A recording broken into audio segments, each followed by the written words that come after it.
नमस्कार, स्वागत है आप सभी का। आपके साथ मैं हूं स्वप्निल। राजस्थान की 15वीं विधानसभा का पहला सत्र मंगलवार से शुरू हो गया। पहले दिन प्रोटेम स्पीकर ने विधायकों को शपथ दिलाई। सत्र के दूसरे दिन यानी बुधवार को विधानसभा के नए स्पीकर का चुनाव होगा। शपथ लेता हूँ, शपथ लेता हूँ, शपथ लेता हूँ, शपथ लेता हूँ, ईश्वर की शपथ लेता हूँ। 15वीं विधानसभा सत्र का पहला दिन नव निर्वाचित सदस्यों की शपथ के नाम रहा। प्रोटेम स्पीकर गुलाब चंद कटारिया ने सभी विधायकों को शपथ दिलाई। सबसे पहले CM Ashok Gehlot, deputy CM Sachin Pilot, उसके बाद कैबिनेट के सदस्यों और फिर एक एक कर कुल 197 सदस्यों ने विधानसभा की शपथ ली। जबकि गूढ़ा मलानी से विधायक हेमाराम चौधरी की शपथ नहीं हो पाई, तो प्रोटेम स्पीकर गुलाब चंद कटारिया सोमवार को ही राजभवन में शपथ ले चुके थे। विधानसभा में ज्यादातर सदस्यों ने हिंदी भाषा में शपथ ली थी, जबकि अशोक लाहोटी, छगन राज पुरोहित, जोगेश्वर गर्ग, धर्म नारायण जोशी, मदन दिलावर, राजकुमार शर्मा, वासुदेव देवनानी, विठल शंकर अवस्थी और संदीप शर्मा ने संस्कृत में शपथ ली। वहीं कांग्रेस के 2 विधायकों जाहिदा खान और प्रशांत बैरवा ने अंग्रेजी में शपथ ली। कुछ विधायक राजस्थानी में शपथ ग्रहण करना चाहते थे, लेकिन प्रोटेम स्पीकर ने मना किया, तो विधायक ने मुंह पर पट्टी बांधकर विरोध जताया। वहीं भारतीय ट्राइबल पार्टी के दोनों विधायकों ने प्रकृति के नाम पर शपथ लेकर सभी को आकर्षित किया, जबकि आदर्श नगर से विधायक रफीक खान ने खुदा और ईश्वर दोनों के नाम पर शपथ ली। वहीं मेड़ता से विधायक इंदिरा और बगरू से विधायक गंगा देवी को प्रोटेम स्पीकर ने एक एक शब्द बोलकर विधानसभा की शपथ दिलवाई, तो दिव्यांग विधायक बाबूलाल कठुमर को उनकी मेज से ही शपथ लेने की अनुमति दी गई। शपथ के बाद सदस्यों ने जयकारे भी लगाए। कई विधायकों ने भारत माता की जय, वंदे मातरम, जय श्री राम, जय श्री कृष्ण, जय राजस्थान और जय भीम के भी जयकारे लगाए। वहीं कुछ विधायकों ने अपने अपने क्षेत्र के जयकारे भी लगाए। इसके साथ ही नए विधानसभा अध्यक्ष के निर्वाचन की प्रक्रिया भी शुरू हुई। कांग्रेस के वरिष्ठ नेता सीपी जोशी ने विधानसभा के स्पीकर पद के लिए नामांकन भरा और बुधवार को उन्हें नया स्पीकर चुना जाएगा। वहीं 17 जनवरी को राज्यपाल अभिभाषण होगा, जिस पर 18, 21 और 23 जनवरी को वाद विवाद होगा। 19 और 20 जनवरी को अवकाश रहेगा। राज्य विधानसभा का ये सत्र हंगामेदार हो सकता है। विपक्ष जहां कर्ज माफी और बेरोजगारी भत्ते के साथ साथ मंत्री गोविंद सिंह डोटासरा के बयान के मुद्दे को जोर शोर से उठाएगी, तो वहीं विपक्ष का जवाब देने के लिए सीएम ने सभी मंत्रियों को पूरी तैयारी के साथ सदन में आने के निर्देश दिए हैं। जयपुर से न्यूज 18 के लिए सौरभ और गोवर्धन के साथ सुधीर और बाबूलाल की रिपोर्ट। विधानसभा सत्र के पहले दिन विधायकों के अलग अलग अंदाज चर्चा में रहे। यहां बहरोड से निर्दलीय विधायक बलजीत यादव ट्रैक्टर से विधानसभा पहुंचे। इसी तरह निर्दलीय ओम प्रकाश हुडला ने विधानसभा पहुंचते ही दंडवत प्रणाम किया। बीजेपी विधायक हमीर सिंह भायल ने भी विधानसभा के द्वार पर पूजा पाठ की। सबसे मुझे अच्छा और प्रिय साधन लगा वो ये ट्रैक्टर लगा, इसलिए मैं मेरे ट्रैक्टर को लेकर के आज विधानसभा में आया। मेरा पहला दिन है, तो मैं शुभ सारी चीज हो और शुभ मेरा साधन सबसे शुभ हो, उसको लेकर के इसलिए आया। राजस्थान की नई गहलोत सरकार ने पीएचईडी के तकनीकी कर्मचारियों को बड़ा तोहफा दिया है। सरकार ने राजस्व शाखा के तकनीकी कार्मिकों को ग्रेड बढ़ाने के आदेश जारी कर दिए। राज्य सरकार ने कार्मिकों का वेतन 2800 से ग्रेड पे बढ़ाकर 3600 कर दिया है। बढ़ी हुई ग्रेड पे का लाभ केवल 27 साल नौकरी करने वाले कार्मिकों को ही मिलेगा। ग्रेड पे बढ़ने के बाद प्रत्येक कर्मचारी को करीब 80 से 90 हजार रुपए का एरियर मिलेगा। इसके अलावा 2400 ग्रेड पे वाले कर्मचारियों को अब 2800 ग्रेड पे के हिसाब से वेतन मिलेगा। ग्रेड पे बढ़ने के बाद कर्मचारियों में खुशी की लहर है। इनको ग्रेड पे का मामला काफी लंबित चल रहा था। 2800 की ग्रेड पे दी जा रही थी सरकार द्वारा। आज जो नई सरकार आई है, माननीय सीएम साहब अशोक गहलोत साहब, बीडी कल्ला साहब और विशेष प्रताप सिंह जी खाचरियावास जी का इसमें पूर्ण योगदान रहा। आज तकनीकी कर्मचारियों में पूरे राजस्थान में खुशी की लहर है। उनकी जो 2800 की ग्रेड पे थी वो 3600 की हुई है। एक एक कर्मचारी को लगभग 80 से 90 हजार रुपये एरियर का बेनिफिट होगा। तनख्वाह इंक्रीज होगी, पेंशन तक इनको फायदा मिलेगा। वाटर वर्क्स कर्मचारी पिछले काफी समय से इन मांगों के लिए बराबर संघर्ष कर रहा था। इसके लिए अनशन धरने प्रदर्शन रैली भी निकाली गई थी। कुछ मांग पूर्व में हो गई थी, लेकिन ये मुद्दा काफी पुराना था। गहलोत सरकार ने जल्द कर्ज माफी की नीति बनने का भरोसा जताया है। सहकारिता मंत्री उदयलाल आंजना और लालचंद कटारिया ने कहा कि कर्ज माफी के लिए बनी कमेटी इस बारे में काफी एक्सरसाइज कर चुकी है। कर्ज माफी का चल रहा मामला और 2 मीटिंगें हो चुकी हैं और राहुल जी घोषणा कर चुके हैं, मुख्यमंत्री जी ने घोषणा कर दी है, सरकार ने आदेश कर दिए हैं। सरकार बनने के दूसरे दिन ही कर दी और मैं मानता हूं कि जो 2 लाख का कर्जा है वो सभी किसानों का कोऑपरेटिव सेक्टर का माफ कर रही है सरकार, और जो सारी पॉलिसी नीति है वो बन के 1-2 दिन में सामने आ जाएगी। किसान कर्ज माफी को लेकर बीजेपी ने कांग्रेस पर निशाना साधा। बीजेपी के प्रदेश प्रवक्ता सतीश पूनिया ने गहलोत सरकार पर किसान कर्ज माफी पर फेल होने का आरोप लगाया। साथ ही पूनिया ने कहा कि बेरोजगारों के भत्ते पर सरकार ने अभी तक कोई बैठक तक नहीं की है। सदन में बीजेपी उन्हें ये मुद्दा याद दिलाएगी। दर्जनों से ज्यादा मौतें हुई हैं। किसानों की कर्जा माफी एक छलवा बन के रह गई है। इसी तरीके से बेरोजगारी भत्ते के बारे में सरकार ने अपने पत्ते नहीं खोले हैं। सरकार ने भारतीय जनता पार्टी की शुरू की हुई तमाम उन योजनाओं पर कैंची चलानी शुरू कर दी है जिसका वास्ता लोक कल्याण से था। मैं ये समझता हूं कि मैं स्वागत करूंगा कि लोक कल्याण की उन योजनाओं को राजस्थान की सरकार जारी रखे, लेकिन यदि ऐसा नहीं करती है तो सदन में भी तैयार है और सड़क पर भी तैयार हैं। इसलिए ये चुनौती सरकार के सामने है। बहुत सारे हमारे ऐसे ऊर्जावान नौजवान विधायक जीत के आए हैं जिनके बूते पर क्षेत्रों में भी और पूरे राजस्थान में मजबूती से इस सरकार के लोक कल्याण के खिलाफ होने वाली किसी भी कदम का विरोध करेंगे, पुरजोर करेंगे। भले ही सरकारों की ओर से खूब दावे किए जाते रहे हों कि शिक्षा के मामले में राजस्थान दूसरे पायदान पर पहुंच गया है, लेकिन असलियत कुछ और ही है।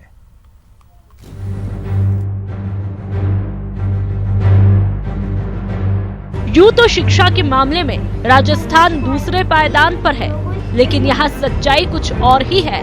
हाल ही में असर यानी annual status of survey report के मुताबिक पिछले कुछ सालों में राजस्थान में बुनियादी शिक्षा में गिरावट दर्ज की गई है।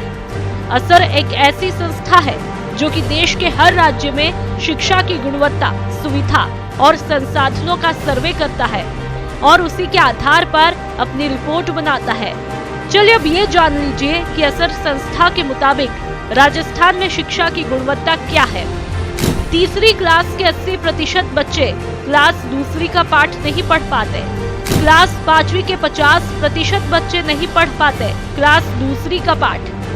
क्लास 8वीं के 20% बच्चे नहीं पढ़ पाते क्लास दूसरी का पाठ। गणित विषयों में क्लास तीसरी के 80% बच्चे नहीं जानते हैं माइनस करना। क्लास 5वीं में महज 23% को ही डिवाइड करना आता है। क्लास 8वीं में 59% डिवाइड के सवाल हल नहीं कर पाते। अब बात करते हैं स्कूलों में नामांकन और उपस्थिति की। सरकारी स्कूलों में नामांकन में 8% की बढ़ोतरी हुई है।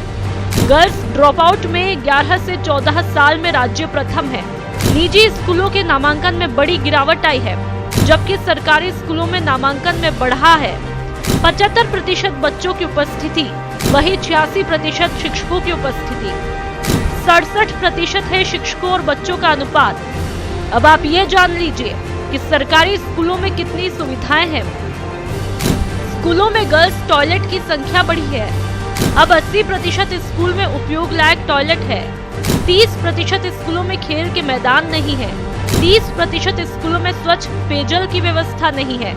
18% स्कूलों में बिजली की सुविधा उपलब्ध नहीं है। 40% स्कूलों में कंप्यूटर नहीं। असर रिपोर्ट की ये वो बड़ी बातें हैं जो इस सर्वे में सामने आई है। इस सर्वे से सालों से जुड़े लोगों का कहना है कि पिछले 10 साल में भी प्रदेश की शिक्षा में कुछ खास बदलाव नहीं देखने को मिला है। 2012 और 16 के अंदर निरंतर प्रगति अच्छी थी शिक्षा में, पढ़ने में और गणित में, लेकिन 2016 और 18 के बाद जो प्रगति है वो थोड़ी कमज़ोर हुई है। एक्चुअली कमज़ोर हुई है और वो सरकारी स्कूलों में कमज़ोर हुई है, लेकिन उसके अनुरूप प्राइवेट स्कूलों के अंदर, निजी स्कूलों के अंदर भी ये कमजोरी अधिक देखी गई है। ग्रामीण भारत में किया जाने वाला अपने देश का सबसे बड़ा एक वार्षिक सर्वेक्षण है जो 2005 से हम कंटिन्यू करते आ रहे हैं। तो इस साल हमने 2018 सितंबर से लेकर दिसंबर तक राजस्थान के 33 जिलों में 17,000 घरों के अंदर लगभग 36,000 बच्चों का सर्वे किया है। बुनियादी शिक्षा की तस्वीर बयां करने वाली इस सर्वे रिपोर्ट से ये तो जाहिर है कि सरकारों को बड़े बड़े दावे करने के बजाय प्रारंभिक शिक्षा की नींव मजबूत करनी चाहिए ताकि विद्यार्थियों का भविष्य बेहतर बनाया जा सके। कैमरा पर्सन दिलीप परमार के साथ महेश दाधीच, न्यूज़ 18 जयपुर। जयपुर के सेंट्रल पार्क में जेडीए की टीम ने कार्रवाई करते हुए पूर्व राज परिवार के निर्माणों को ध्वस्त करवाया। जेडीए ने 6 महीने पहले ही जमीन पर अपना कब्जा लिया था, लेकिन 6 महीने से जेडीए की ओर से कोई कार्रवाई नहीं की गई थी। वहीं आज जेडीए की ओर से सेंट्रल पार्क में निर्माणों को ध्वस्त किया गया। कार्रवाई के दौरान जेडीए के अधिकारी भी मौजूद रहे।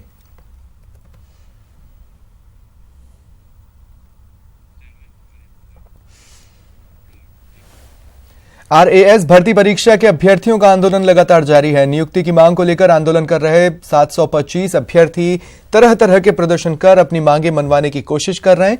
आज आरएएस के चयनित अभ्यर्थियों ने रक्तदान कर अपनी नियुक्ति की मांग की। धरना स्थल पर ही रक्तदान शिविर लगाकर 50 यूनिट रक्त एकत्रित किया गया। गौरतलब है कि आरएएस 2016 चयनित अभ्यर्थी पिछले 14 महीने से अपनी नियुक्ति का इंतजार कर रहे हैं।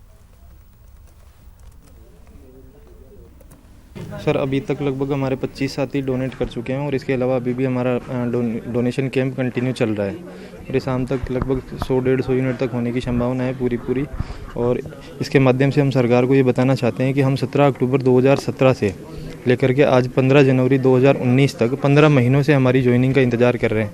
हमारे जीवन का कितना कीमती समय पीछे चला गया, अब समय भी वापस नहीं आ सकता, तो हम खून के माध्यम से ये मांग कर रहे हैं कि हमें जल्दी से जल्दी ज्वाइनिंग दें। आमेर थाना इलाके के चैनपुरा गांव में उस वक्त सनसनी फैल गई जब एक मासूम का अर्धनग्न हालत में शव मिला। सूचना पर पुलिस और एफएसएल की टीम मौके पर पहुंची। जांच में साफ हुआ कि बच्ची के साथ दुष्कर्म कर गला दबाकर हत्या की गई। घटना की जानकारी मिलने पर डीसीपी नॉर्थ विकास शर्मा भी मौके पर पहुंचे और बारीकी से मामले की जांच शुरू की। बताया जा रहा है कल शाम से बच्ची लापता थी। रेप और मर्डर का मामला है छोटी बच्ची का। भी ये चैनपुरा गांव में इस तरह के इंसिडेंट की सूचना मिली है तो एफएसएल टीम, डॉग स्क्वाड वगैरह आए हैं। कार्रवाई अभी चल रही है इन्वेस्टिगेशंस के बारे में। किसी प्रकार से कोई संदिग्ध समझ में आया हो अभी इस पे कार्रवाई चल रही है। अभी इस टाइम पे कहना जल्दबाजी होगी। घटनास्थल से बच्ची का घर और कब से बच्ची लापता थी? देखिए, शाम तक तो बच्ची को देखा गया है, शाम के बाद ही लापता हुई है। घर पास में ही है इनका। लास्ट पे वो निशक्त से विकलांग हुए, फिर दिव्यांग हुए, नाम बदल गए, लेकिन हालात जस के तस। हम हमारी स्पेशल सीरीज में आपको उनके हालात से रूबरू करवा रहे हैं और आज आपको लेकर चल रहे हैं जयपुर के आगरा रोड स्थित घाट की गुड़ी में, जहां जिंदगी काला स्याह अंधेरे की पर्याय बन गई है। जिंदगी सुलगते धुएं की तरह है। आंगन में समस्याओं का डेरा और घर की लक्ष्मी की आंखों में आंसुओं ने घर किया हुआ है। कभी खाना बनता है, कभी नहीं बनता। लोगों के रहमो करम पर जिंदगी चली जा रही है। सरकारी योजनाओं की लंबी फहरिस्त फाइलों तक है। ख्वाबों ख्यालों की दुनिया जरूर जहन में पल रही है, लेकिन उसे देखना नसीब में नहीं। बार बार झपकती पलकें उम्मीदों के चिरागों से रोशन होने की बाट जोहती है, लेकिन अनिल कुमार के हाथ आज तक कुछ नहीं लगा जो सरकारी योजनाओं का दम भर सके।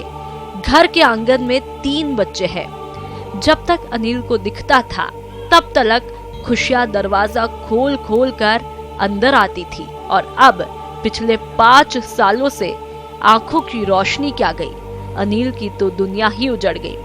सरकारी दफ्तरों के चक्कर काटे, लेकिन रोशनी की उम्मीद काले अंधेरे से भी काली निकली।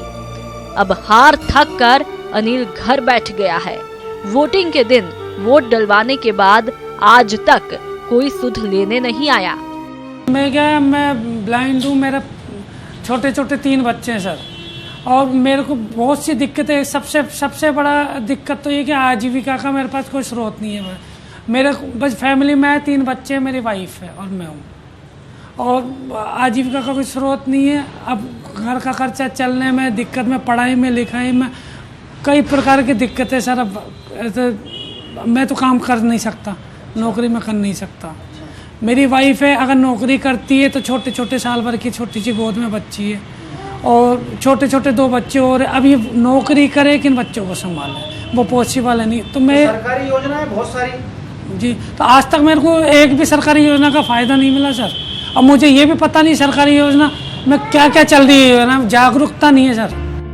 बच्चों को पढ़ाना है, पत्नी जैसे तैसे घर का चूल्हा जलाने की कोशिश करती है, लेकिन जहन में पकती रहती है उलझनों की खिचड़ी जो बेस्वाद है, ठीक सरकारी योजनाओं के आडंबर की तरह। पुरखों की ये छत सहारा बनी है और आंसू है कि अब अनिल की पत्नी की आंखों को अंधेरे की तरफ मोड़ने की जुगत में लगे हैं। लेकिन एक नारी शक्ति की हिम्मत आंसू पोंछती है और फिर खड़ी हो जाती है पति के साथ कदम से कदम मिलाकर। लेकिन सरकार से मलाल है जो कि बरकरार है। आर्थिक तंगी से परेशान है। जैसे हम कहीं भी जाते हैं ना तो हमारी कोई समाज कल्याण वगैरह इनको ले लेके भटकती हूँ और हमारी कोई नहीं सुनता है। हमने जैसे बोरा जी के समाज कल्याण वगैरह और जैसे कोई बताता है ना, वहाँ हम सारी जगह जा जाते हैं, हमारी कोई नहीं सुनता है और जगह जगह इनको लेके जहाँ भी जाओ जहाँ भी धुतकार के भगा देते हैं। कुछ भी नहीं योजना का फ़ायदा मिलता, हमें कोई बताता पर हम जा नहीं पाते और फिर कहीं का पता रखता है तो हमें भगा देते हैं कि हम आ जाएंगे, कल आ जाएंगे, वैसे आ जाएंगे। किसी की दया या करुणा बटोरने के लिए ये कहानी नहीं है, बल्कि आईना है उन योजनाओं के लिए जिनके विज्ञापनों में सरकारें करोड़ों रुपए खर्च करती है। ये आंखें उन विज्ञापनों को तो नहीं देख सकती, लेकिन उनकी हकीकत से भली भांति वाकिफ हो रही है, जो कि महज दिखावा है या यूं कहे कि छलावा है। हमारे इस स्पेशल सीरीज के अगले अंक में आपको किसी और दिव्यांग परिवार से मिलवाएंगे जहां सरकारी योजनाएं औंधे मुंह पड़ी है। भंवर पुष्पेंद्र चौहान, न्यूज़ 18 जयपुर। जयपुर में वेतन समझौता लागू नहीं होने से सहकारी बैंकों के कर्मचारियों ने आंदोलन का ऐलान किया है। आंदोलन के दौरान 16 से 28 जनवरी तक सभी जिला इकाइयां मुख्यमंत्री और सहकारिता मंत्री के नाम ज्ञापन देंगी। 30 और 31 जनवरी को काली पट्टी बांधकर विरोध प्रदर्शन होगा। 1 फरवरी को सभी जिला बैंक मुख्यालयों पर प्रदर्शन और 6 को सभी कर्मचारी धरना देंगे। 8 फरवरी को जयपुर में बैंक कर्मियों का महापड़ाव होगा और फिर 11 फरवरी को सभी सहकारी बैंकों में 1 दिन की हड़ताल होगी। 11 फरवरी को प्रदेश के सहकारी बैंकों में पूर्ण 1 दिवसीय हड़ताल होगी और मजबूर किया जाएगा तो फिर हड़ताल दर हड़ताल और अनिश्चितकालीन हड़ताल के लिए भी सोचना पड़ेगा। लेकिन हम मांग करते हैं कि प्रदेश के मुख्यमंत्री, सहकारिता मंत्री, जिसे सरकार को यश मिलना है, सहकारी बैंक कर्मचारियों की वेतन बढ़ोतरी के पेटे कोई राजकोष पर भार नहीं आने वाला है, कोई बजट स्वीकृति जारी नहीं करनी है, कोई बजट एलोकेशन नहीं करना है, फिर भी एक अधिकारी विशेष सरकार को यश मिले, सरकार की वाई हो, उसमें विघ्न पैदा करके कर्मचारियों में असंतोष पैदा कर कर्ज माफी में विघ्न पैदा करना चाहते हैं। हम नहीं चाहते कि ऐसी स्थिति बने, इसलिए सरकार से हमारी अपील है कि समय रहते हमारी वेतन बढ़ोतरी का निष्पादन किया जाए। आज खाद्य एवं नागरिक आपूर्ति मंत्री रमेश मीणा का जन्मदिन है। मंत्री रमेश मीणा ने धर्मपत्नी के साथ कठपुतली नगर की कच्ची बस्ती में अपना जन्मदिन मनाया। उन्होंने कच्ची बस्ती के स्कूल में बच्चों के साथ केक काटा और सेल्फी ली। मुख्यमंत्री अशोक गहलोत ने उन्हें फोन पर बधाई दी। पिछले समय में हम जब विपक्ष में थे तो विधानसभा में स्वच्छता और स्मार्ट सिटी की बात हो रही थी, तो एक दिन मुझे मौका मिला और एक वाल्मीकि बस्ती जिसमें मैं गया तो वहाँ देखा कि स्कूल चल रहा था, गरीब बच्चे पढ़ रहे थे।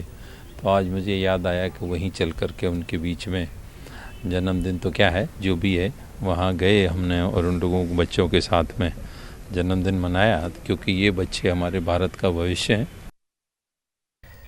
जयपुर के हिंगोनिया गौशाला में आज पतंगोत्सव और दान पुण्य कार्यक्रम का आयोजन हुआ। नगर निगम महापौर मनोज भारद्वाज कार्यक्रम में पहुंचे। कार्यक्रम के दौरान उनका फूलमाला से स्वागत हुआ। महापौर ने गायों की पूजा अर्चना की और उन्हें चारा खिलाकर दान पुण्य किया।